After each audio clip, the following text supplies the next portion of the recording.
Mes très chers frères et sœurs, chers compatriotes, recevez mes salutations fraternelles et patriotiques à vous toutes et à vous tous. Depuis notre arrivée au Burkina Faso, vous avez pu remarquer les embûches auxquelles nous faisons face pour justement apporter les messages de l'heure à notre peuple du Burkina Faso et à cette jeunesse dynamique et réellement engagée autour de cette question de la révolution véritable de notre mère patrie, l'Afrique, pour permettre à celle-ci d'accéder justement à sa souveraineté sur tous les plans. Mes chers compatriotes, nous avons été empêchés justement à aller à l'université Joseph Kizerbo, d'où nous avons essuyé un refus de la part des autorités administratives.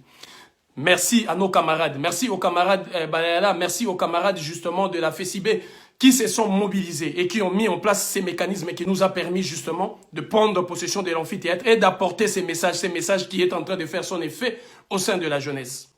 Nous avons essuyé justement un refus encore pour aller à la cité Kosodo, cœur de la révolution au Burkina Faso et la plus grande cité universitaire de l'Afrique de l'Ouest.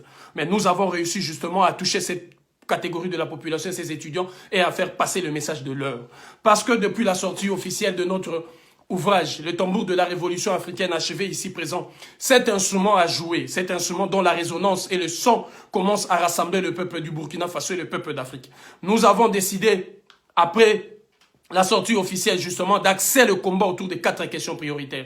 Nous avons la question de l'armée française, le départ de l'armée française et la fermeture de toutes les bases militaires étrangères dans notre mère patrie, l'Afrique et ici au Burkina Faso. Réactualiser cette question de la fin de la monnaie coloniale du franc CFA.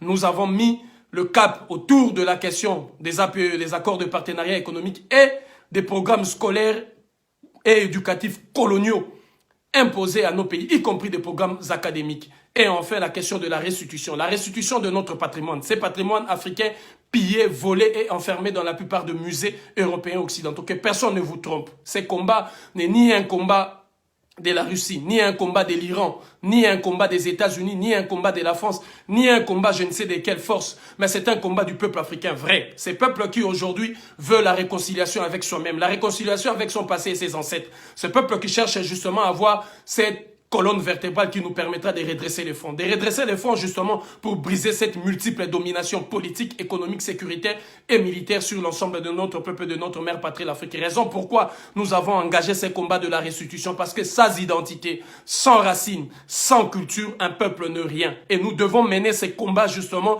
pour ne plus être subordonnés aux combats, aux stratégies insufflées par d'autres puissances au nom d'une prétendue géopolitique. La jeunesse africaine ne doit pas faire honte parce qu'elle ne doit pas rester la seule jeunesse qui attend